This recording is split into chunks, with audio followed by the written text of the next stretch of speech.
Yes, thanks everyone for being patient. My name is Amina Dib, and I'm the chair of the Residential Construction Council of Ontario's Anti-Racism Roundtable. I'm also the manager of government and stakeholder relations. And so today we're gathered here to recognize the International Day for the Elimination of Racial Discrimination, which is on March 21st, this upcoming Sunday. And so I guess I'll just go over why it's important and kind of the history of the day. So since 1960, annually, the 21st of March marks International Day for the Elimination of Racial Discrimination. It's a United Nations recognized observance. And this year, the theme of the day is Youth Standing Up Against Racism. And over the past 10 months, RESCON, through the launch of the Anti-Racism Roundtable, has brought together a growing coalition of stakeholders within the construction industry to stand up against racism and discrimination.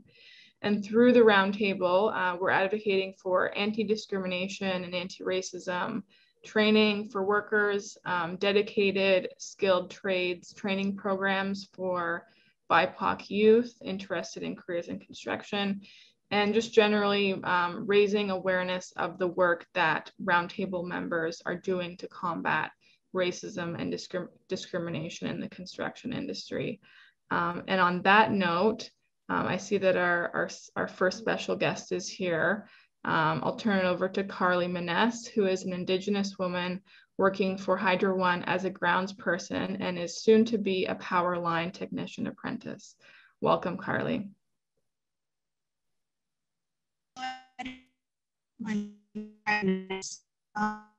Saying Bigway, which is hello.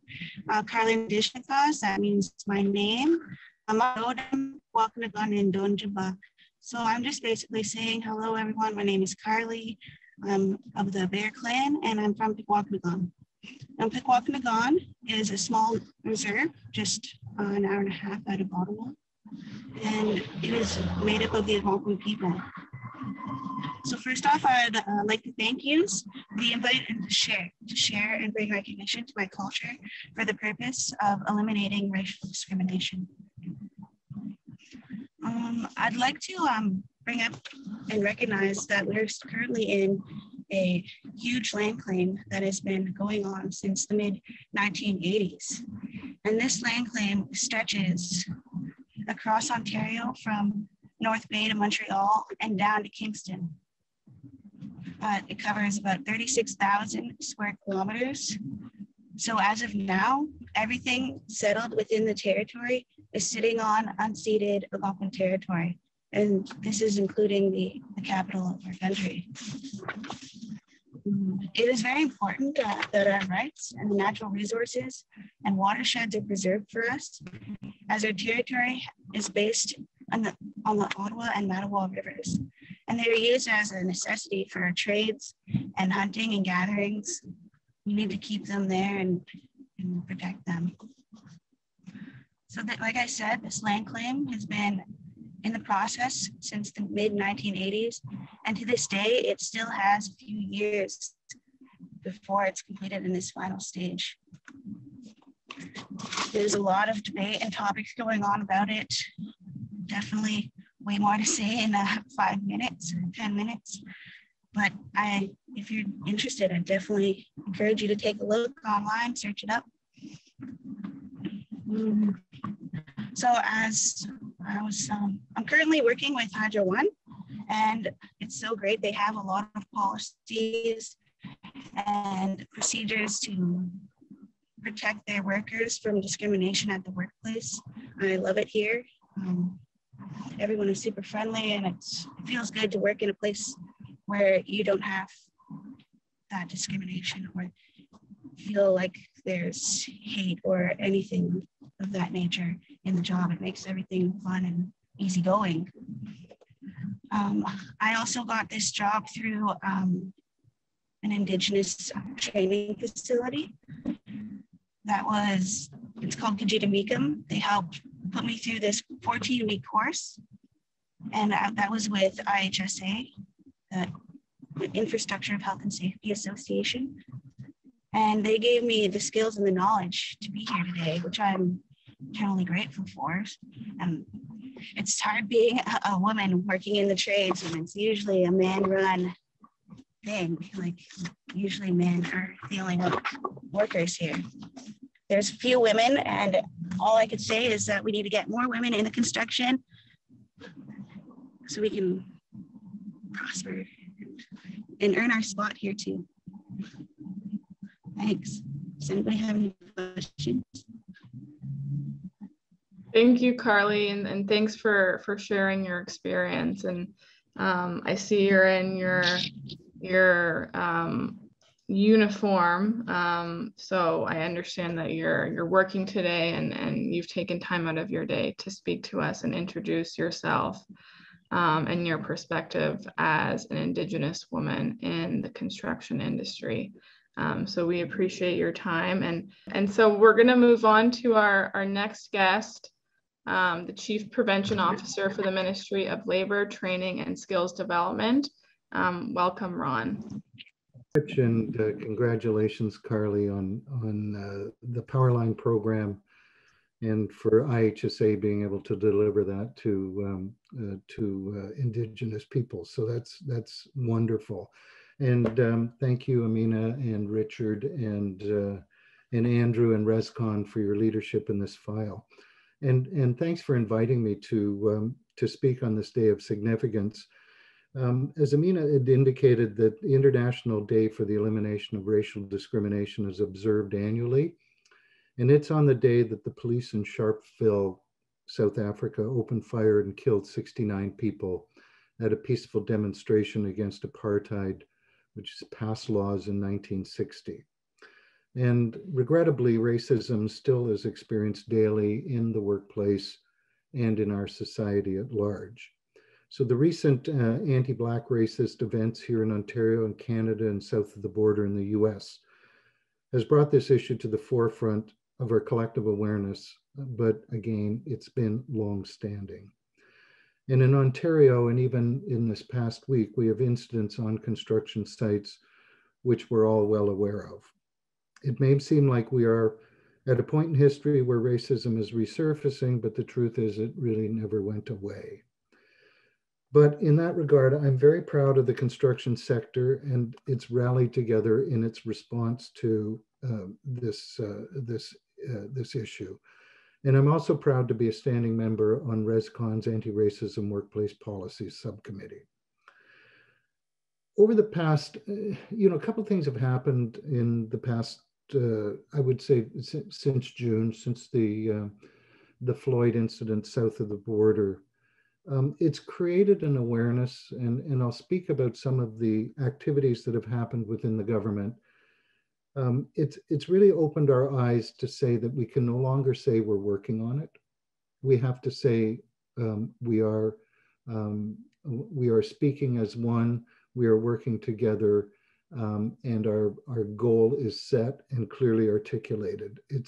It can't be that fuzzy, yeah, don't worry about it. We've got it all in hand, and year over year, nothing changes.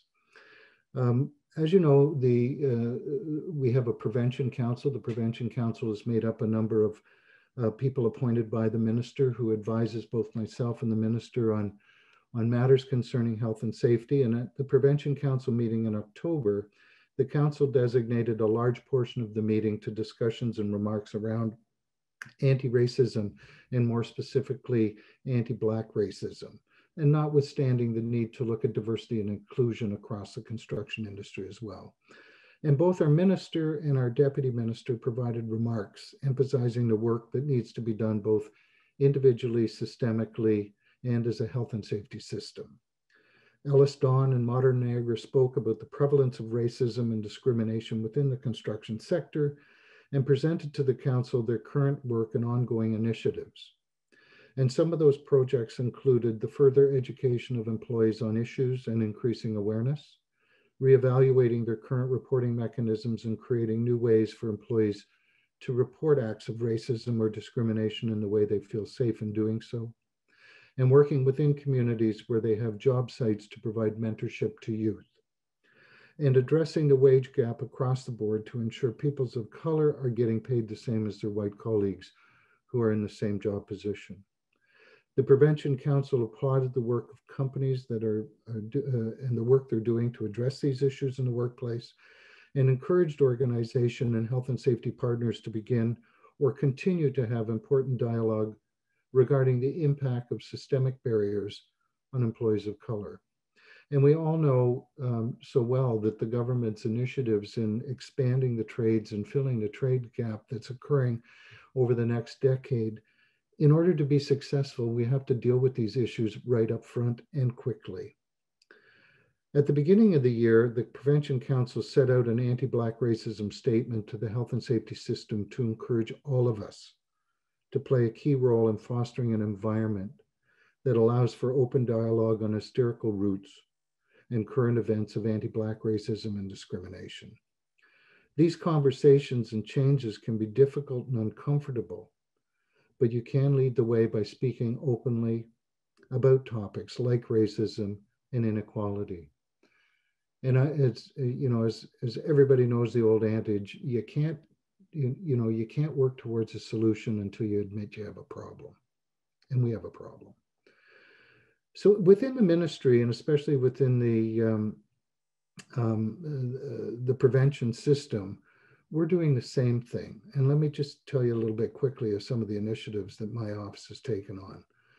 For the first time, we've set up a divisional committee on the topic of anti-racism, focusing on anti-Black racism for the first 12 months. And one of our first initiatives has been setting up training and learning sessions for all staff.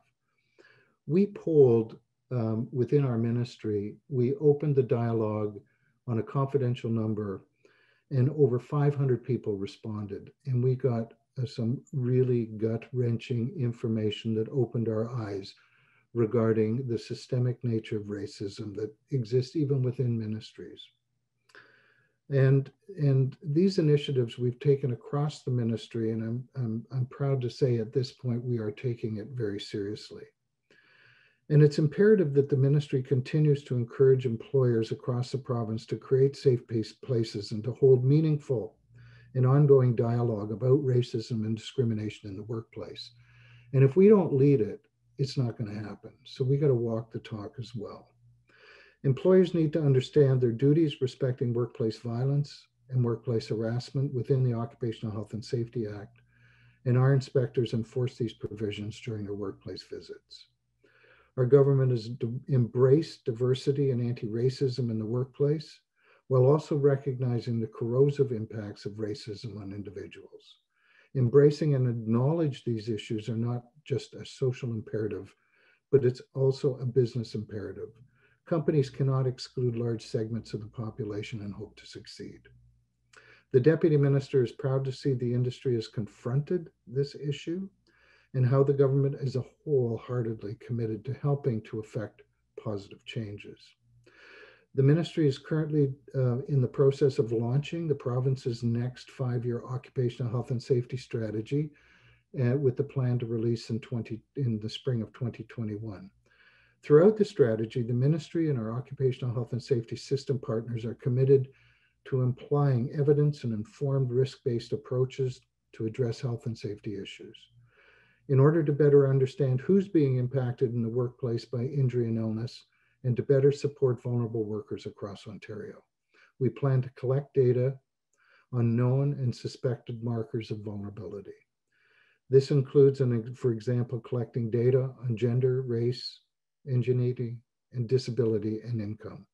We would like to use this data to target workplace health and safety programs that will help workers who are at greater risk of injury. And that injury might include both psychological as well as physical injury. So today, I want to thank you for inviting me to speak today. I'd like to also thank RESCON for its leadership on this file and for acknowledging the importance for us to work together and to establish mechanisms for us to look at every possibility of how we can resolve that. And the subcommittee that we're working on within RESCON that Amina will probably speak to later on in this conference has come up with a number of ideas to be able to help us achieve where we want to be. And during this time of the pandemic, which data is telling us in many cases has disproportionately affected racialized communities, it's crucial to keep up this issue at the forefront, bringing ideas and solutions that can make a difference and build a path forward that we can be proud of. So thank you, and miigwech.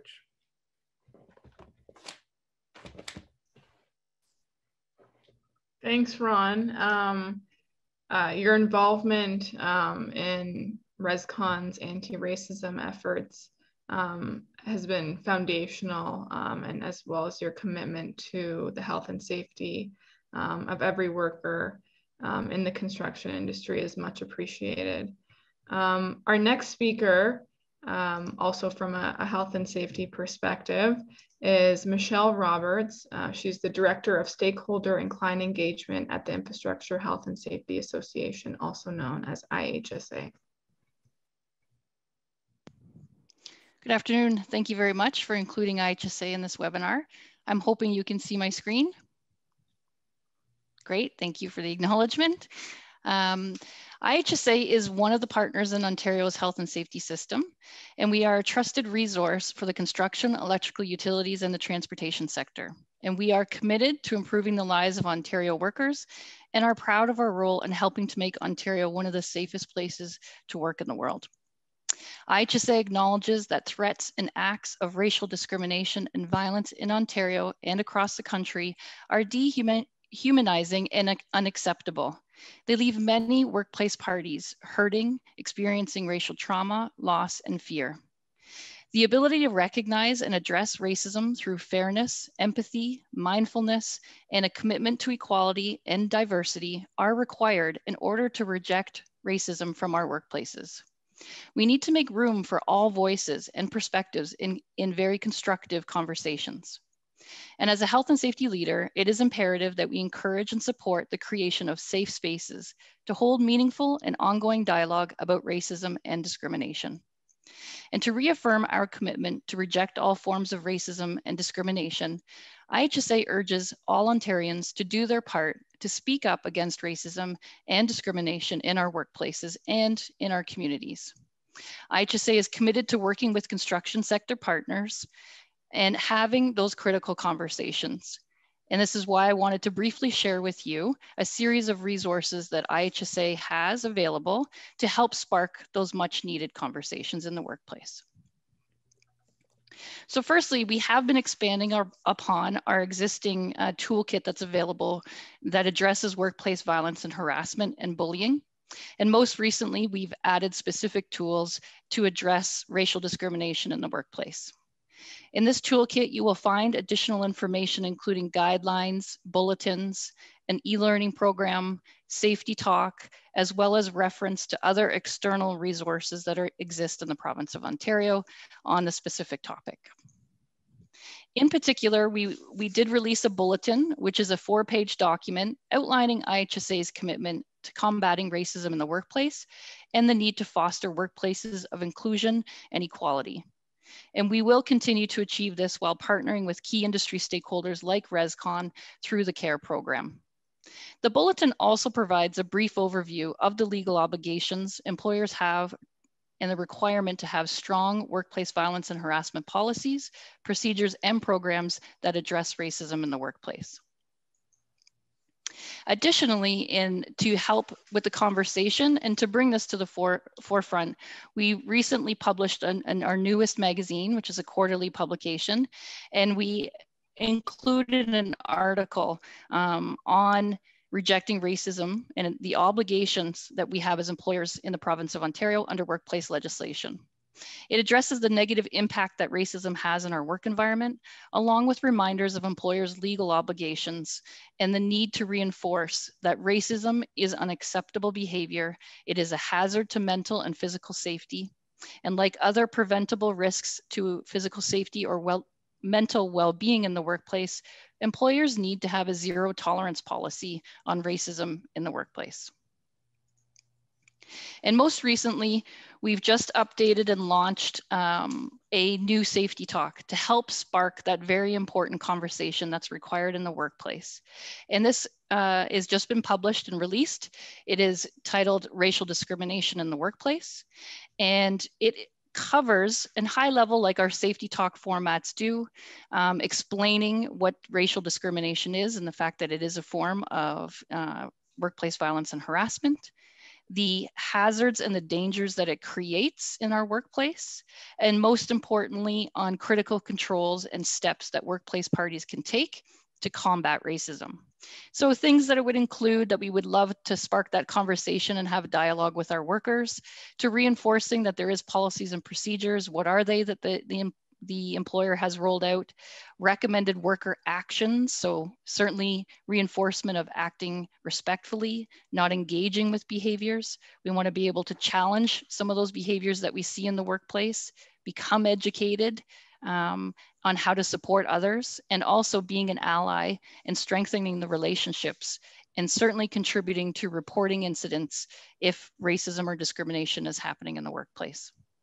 And so this safety talk is available, and all of these resources that I just shared with you today are available on our website, free to download, so they can be utilized right away. And we recommend, from a call of action, that anyone who's attending this webinar today, please visit our website to access this safety talk and plan for a safety talk in recognition of the International Day for the Elimination of Racial Discrimination. And on a final note, just to remind you that as we progress with our safety partners through this initiative to tackle racism in the workplace, if there is additional resources or solutions that are required, please let IHSA know. We are here to help. We are just a call or a click away, and you can visit us at ihsa.ca. Thank you.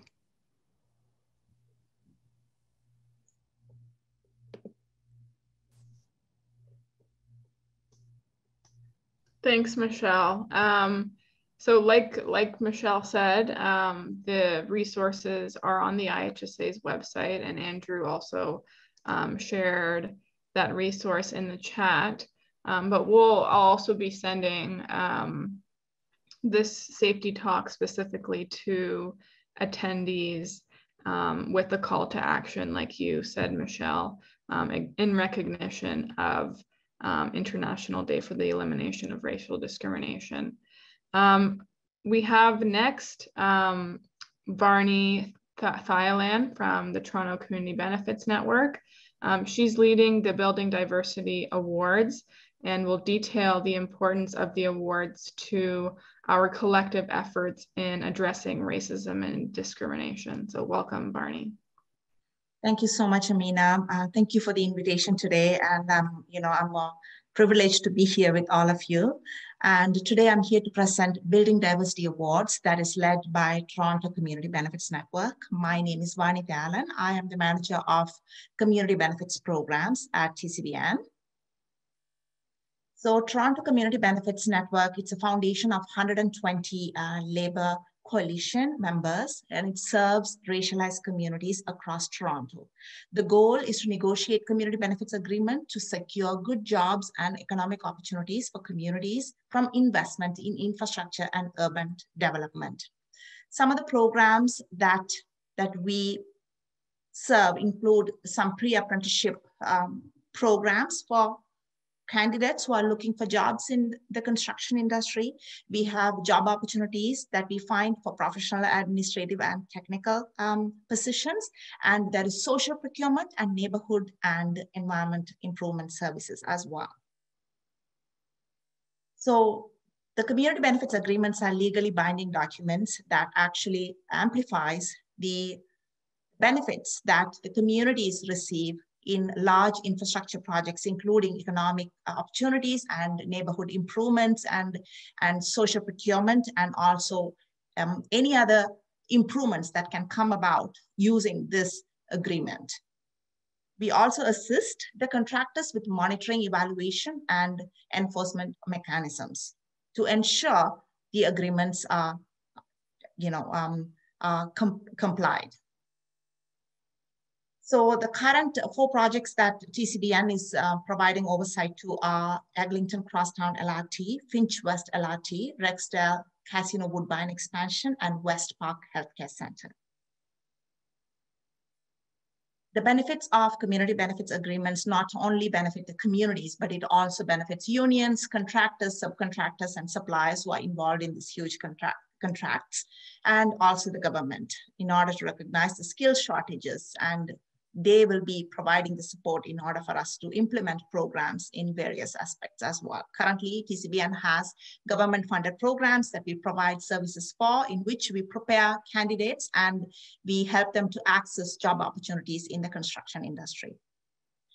So, Building Diversity Awards program is one-of-a-kind awards program in order to recognize those contractors, unions, and communities in Ontario that are leading the way by working together to increase diversity within the construction industry.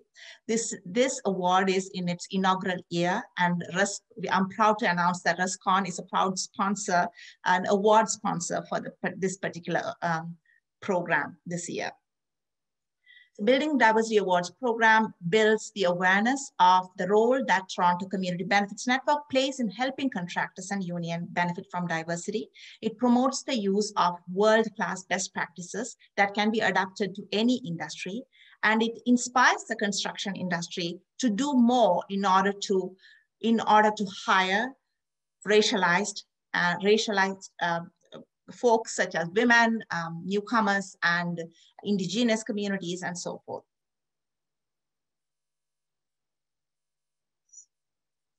So Building Diversity Awards program. In this program, the award recipients will be recognized for one or more steps they are taking that correspond to the global diversity inclusion benchmarks. This is a standard for the organization around the world, as adapted by BuildForce Canada for the construction industry.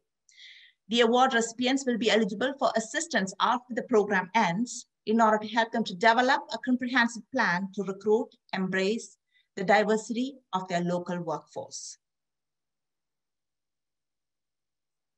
So the background and rationale for the Building Diversity Awards program comes about with a concept that was discussed by Diversity and Equity Working Group in 2018. In order to recognize industry champions already implementing best practices, to encourage others to follow in their footsteps, and also to recognize the progress in diverse hiring and retention. So there are 5 categories of awards under the Building Diversity Awards program. So we recognize and own a client who is a government agency issuing the contracts for publicly funded construction project. We also recognize a contractor who's leading the way by creating opportunities for people from diverse communities. We are also recognizing a union who's working together with the contractors and subcontractors to make sure that diversity and inclusion practices are implemented and they're hiring on a regular basis and the retention takes place as well. We also recognize an individual who is a champion. This award recognizes someone who works in the community who has done exceptional work assisting other organizations or contractors or subcontractors, and also community service organizations in order to help assist in the hiring process of from racialized communities into the construction industry. We also have the last award is about Next Gen Builders Champion Award. This is about recognizing either a mentor or a mentee who has gained knowledge or given knowledge to someone and who has succeeded in the construction industry. The awards program will take place on May 13th. The nominations is going to be closing on March 30th. So I encourage for you to learn a little bit more about this awards program. There is no fee for nominating anybody. It's a free process, and it's a very simple process. If you need more information, I'm more than happy to share that with you. The website is buildingdiversity.ca, and my contact information is here as well. I can put it in the chat as well. So if you want to know more, please do reach out to me. I'll be more than happy to assist you with the process and help you to understand what the program is about. Thank you, everyone, and thank you for this opportunity to RESCON. Thank you, Barney. I guess since we do have a bit of time and we're running ahead of schedule, if there were any questions specifically for Varney relating to the Building Diversity Awards, I guess we'll pause here quickly. Otherwise, you can utilize the chat and ask questions to Varney there about the awards. But again, like she said, RESCON is a sponsor, and I do encourage you to learn more about the work of TCBN and more specifically the Building Diversity Awards. Someone did message me and they just asked, how do you apply or how do you nominate someone for an award? If there's a link or something you put in the chat, if you could explain it. Yes, sure. So you just have to go to buildingdiversity.ca and there is a nominate tab. So when you click on it, you'll be able to see all the 5 categories of nominations for the award. I'm just going to be putting in the link there. And all you need to do is, it's a simple process. So if you're nominating a contractor, so first step is to fill out a survey on our website. And from there, you will get an email in order to fill out a Build Force Canada assessment. And that's another short survey, and that's about it. And then you are nominated. So if you want to nominate yourselves, you're more than welcome to do that as well. Or if you recognize someone else that you have worked with, a subcontractor, contractor, or an individual, or a union, that you're more than welcome to do that as well. And I'm going to put in the chat my contact information as well. So you can send me an email and I'll be able to assist you in understanding.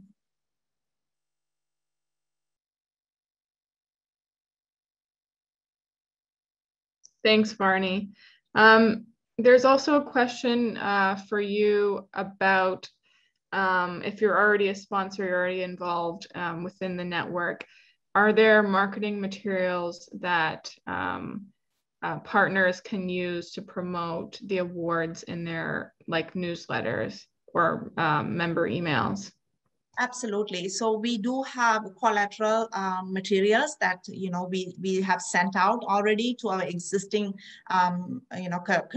contractors that we're already working with, and RESCON has been promoting, and they'll be doing a great job as well. Including Ellisdon is the lead sponsor for the event. They have been promoting as well. So we have lots of materials. So if you want any information, please do reach out to me. My email is there. I'll be more than happy to send you all the correspondence materials as well.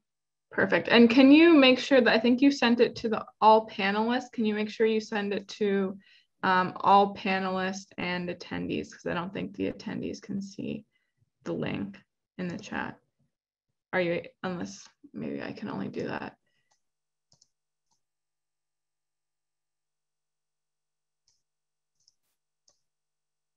I'll try that. Yeah, okay. Thanks, Varney. And yes, there's a shout out in the chat to the Ontario Construction Secretariat and Catherine Jacobs for the weekly update. So thank you. And so our last speaker, last but not least, is Nadine Williams, who is an artist, poet, and arts educator. And she has become a very close friend to RESCON over the past couple of months. She spoke at one of our anti-racism roundtable meetings recently in February, and we're thrilled to have her close off our webinar. We do have, we started late, but we're running ahead of schedule. So if time permits at the end, I'll give a bit more info about RESCON's anti-racism roundtable and the 3 different subcommittees. But I'll kick it over to Nadine now. Thank you. Thank you very much. Good afternoon, everyone. It is indeed my honor and privilege to be here with you guys this afternoon in the celebration of the International Day for the Elimination of Racial Discrimination. I'm going to start by reading a few poems to you, and then I will speak not only to the poem, but to some of the work that I'm engaged in, particularly as it pertains to our youth, which is the theme for this year's observance. Motion. Standing water will never make its way into a stream. It's in motion that it stands a chance to make it to the ocean, creating a commotion when putting rivers in spate, moving boulders where they once comfortably sat, commanding respect as it moves along a riverbed. It's not how fast it rushes downstream one must glean, but that it's in motion. Stagnation does not stand a chance, but thirsty nations do quench their thirst when the river bursts. Doing is winning. Pace yourself. Some days it's a sprint, while on others, it's a marathon. The world might not always cheer you on, so do not be afraid to be your own cheerleader. The fact that you're in the race puts you in the space to be placed. Everyone wants first place, everyone. But first, you must get in the race. Your thirst will do the rest and bring out your personal best. If that means placing last, it's not just for laughs. It's your warm-up, your practice run, and your name will be running on tongues for days. We'll leave the world dazed when you beat the record holder. Remember this one thing, and don't you ever forget. In the stands, you're just a mere spectator. In the race, first or last, you are spectacular. So get in the race, run at your own pace, for doing is winning, and winning is doing personified. If they were black, they would never make it into that block. The world would have to find another reason to be left shell-shocked. If they were black, their plans would have been thwarted before they even got started. No stones would ever be left unturned, giving them a chance to be hurled. If they were black, they would be nursing so much more than black eyes and bruised egos. Nurses would stay long past their shifts. The world shifted one January night, for if they were black, they couldn't casually board planes and make it back to the planes intact without encountering tactical units. I promise you that. If they were black, there would be frantic calls for units of blood as street washers wash away stains down the drains. If they were black, they wouldn't feel so emboldened to climb those stairs and sit in Nancy's chair or engage in stare downs. If they were black, lawmakers would never ever have their backs in that block. Thankfully, they weren't black. Sadly, they were white. Disgustingly, the world saw the epitome of hypocrisy. Hopefully they will learn, for darkness can never ever consume light. Black or white, we are one. Fairness, it may never ever ever come in this lifetime, but love wins every time. I promise you that. I love you. These two pieces of poetry I wanted to share with you. The world, if we were asleep, our eyes were open, wide open in January. And so this particular piece of poetry, if they were black, I'm not telling you anything that you don't already know. What I am saying, however, is that now that we know, now that our eyes are open, we need to be in motion. We need to put in some work, and it requires every hand on deck, whether we are black or white. All of us can do this work. And so this is a call to action. You know, the fact that I have the immense privilege of working with students is one of the ways in which I am choosing to do this work, impacting students, allowing them to find their voices. I have had the honor in the month of February, actually beginning the latter part of January into March, I've had the honor of reading and sharing and storytelling and working with students, and they number in the thousands. I was doing 7, 8, and 9 presentations a day. I would get up in the morning and I felt like I was running a marathon. I'm coming down a little bit off of that now, but within that process, I saw and I heard the voices of students. They were writing, they were finding their voices. They were using people like Amanda Gorman, the young poet out of the US, as a catalyst to launch them into their own observances of what's been happening, and voicing that, not being afraid, having the courage to stand up and to speak up. Within that month as well, there are 2 incidents that happened that really stood out for me that I'd like to share with you guys as well. I received a newsletter from one of my banks, and the bank in that newsletter, they were indicating that in this issue, we want small businesses to be aware of fraud prevention. And also in this issue, we are celebrating Black History Month, but they talked quite a bit more about the fraud prevention and ways in which Canadians can protect their hard-earned money. And then within that same paragraph, they're telling us in this issue, we're also celebrating Black History Month. I took issue with that. And these are the subtle, like there is, you know, the racism that is faced in Canada. People might say, oh, we're not like them. We hear that quite a bit, but it's these subtle little things that we have to call out. Why is it that Fraud Prevention Month being March? Why don't we hear about fraud prevention at the end of February then? To bring people up to speed that next month we're celebrating or we're acknowledging fraud prevention, and separate it, make Black History Month at the beginning of February or the end of January, but lumping the two together, telling us about fraud and Black history in that same paragraph, it is problematic because you see fraud and you see Blacks. And so we have to use our voice when we see these and people might say, oh, you're being too sensitive, Nadine. No, you have to call them out on it. And was the bank intending to be malicious and no, not at all. It's about educating. We're all learning as we go. And as we learn, we teach. So, you know, maybe many years ago, that wouldn't mean anything to me, but being engaged in this work and my eyes being open, I realized that these subtle things, because when you then go into the bank as a Black woman, myself, a business owner, I've often had interactions where, you know, where I'm treated, the treatment there is rough. And it stems from these little messages, frauds and Blacks tied into one. So we got to call them out. And when I wrote to the manager at my bank, his response to me, you know, he apologized because, again, I do not believe there was any malicious intent. The apology came, and you know what the resolution was? I will remove you from the mailing list.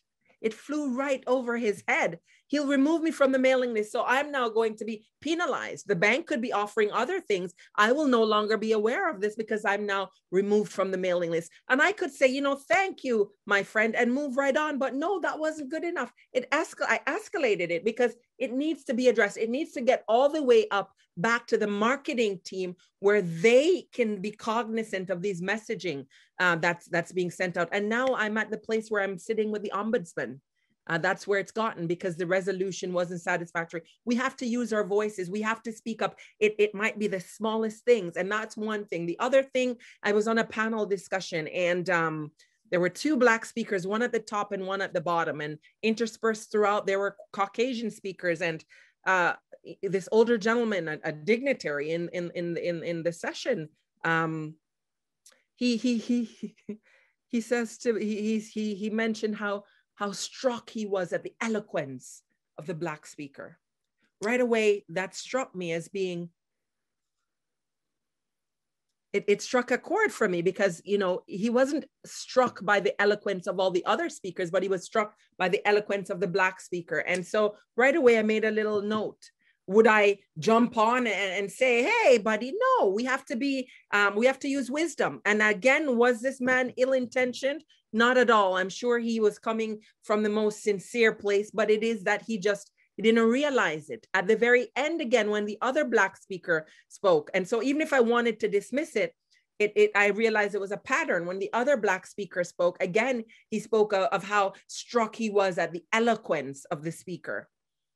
You know, right away, I started scribbling some notes. Do not be struck by our eloquence. We wrote the book on it, but no, I stopped there. But I was able to certainly not call him out in the session and embarrass him because that's not what it's about. It's about educating each other. We might not know these things. The way it strikes me, it certainly isn't the way it's going to strike someone else. So we have to be open to having these dialogues and to be able to do it in a diplomatic way where we're not attacking people, we're we're trying to educate. And, you know, I was able at the very end, I was able to bring the point across to him, not personally, but the moderator. I was able to make the point, and she made it to him, and he certainly saw the point that I made. And I'm sure going forward, this would then help him, educate him to, you know, to perhaps change around. Or if you're going to be struck by the eloquence of the speaker, be struck by the eloquence of all the speakers. I also want to speak to allyship, and I know that I'm going to make sure that my time, I'm cognizant of the time. I'm going to tell you a little story about allyship as well. This last year for me was really, really, really rough because of the pandemic. I found myself, I had all these plans. I'm working on an art installation project that commemorates the International Decade for People of African Descent. In fact, I should definitely mention that. Today we're observing the International Day for the Elimination of Racial Discrimination. But did you know, or I hope you know, that we are actually in the International Decade for People of African Descent? It's a UN proclamation that spans 2015 to 2024. I create Black History Month posters, and my 2017 poster was in celebration of the decade. And I had gone to work promoting the International Decade and with an art installation project. And I was supposed to be doing a bit of traveling and all of that. So it was really, this year was really a low point for me because all my plans were canceled. There was no traveling happening and all of this. And I was pretty down. And let me tell you something about allies. In January, when I woke up and I'm like, Nadine, it's February next month. This is supposed to be the busiest time of year for you. What are you doing about this? And when I looked on my calendar, I had about 2 commitments throughout the month for Black History Month. And I immediately made a couple phone calls to a couple administrators. And let me tell you, I went from having those 2 bookings to doing 7 and 8 and 9 in a day. And the work that they did for me in that, it truly epitomizes my 2021 Black History Month poster poem called All Aboard, Nurturing Hope Through Allies. And I'd like to share that with you now. There are many important ships that we will sail upon on the sea of life, while friendships and relationships are among the most popular. Yet still, there are some that have yet to be discovered. Sail with me and help me navigate these rough seas. Come on board, but not as a spectator. There is so much work to do. Stand up, speak up, grab a bucket or 2 in the crashing waves. Open a map or check the weather forecast before the ship sails. No matter the shade of our skin or the shape we're in, we all win when we get on board the ally ship. Each and every one of us can do this work, whether we're working as allies. And let me tell you, I've truly seen the power of allyship and what that can accomplish. I remember sometime in the fall, I started to randomly apply to 6-figure jobs because I'm like, you know, my work, it's not happening. I need to put it aside. And the work of allies within this period of time, I was able to rival the same income that I was going after for 1 year. I was able to solidify that within this short time. Never ever underestimate the power of allyship and what we can all accomplish when we put our hands, all hands on deck. Each and every one of us can do this work. Whether we've gotten a correspondence from our bank and we write to them to educate them and let them know, because they may not have known, right? So I want to encourage you all to continue to do this work. I want to thank you so much, RESCON, for championing this, right? We know that there are observances throughout the year, many different days, but also just in the spirit of the decade for people of African descent. I want to encourage us all to continue to do this work because there's still so much to be done. Thank you so much. Thank you, Nadine.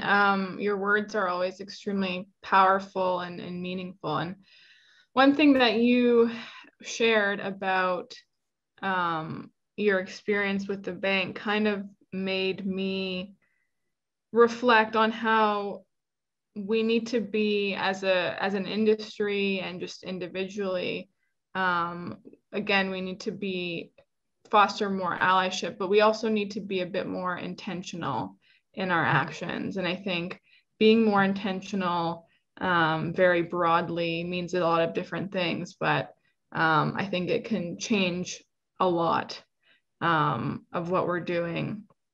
I also just wanted to say that on that note of allyship, I posted Nadine's, the link to her website in the chat, and I'll also make sure to send it.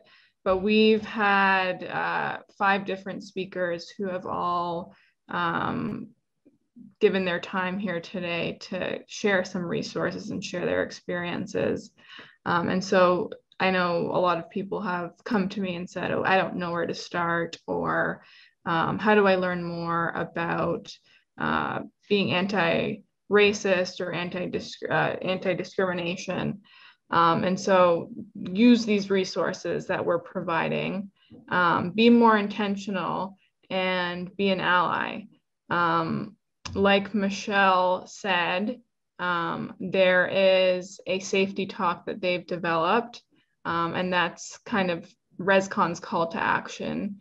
The first thing is that thanks for attending this event. It's great that everyone was able to attend. And then the second call to action is, again, in recognition of the International Day for the Elimination of Racial Discrimination. I encourage you to speak to the people who are responsible for holding safety talks and encourage them to hold a safety talk sometime next week in recognition of this day. I'll leave it there because I know we're running out of time.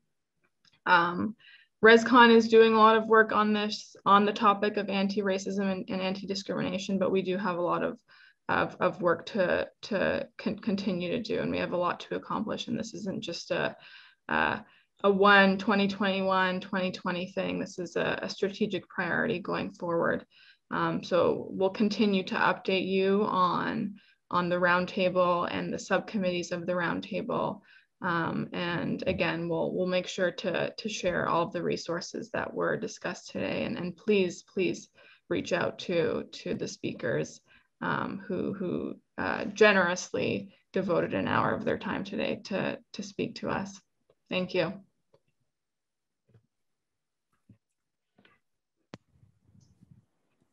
Bye, everyone.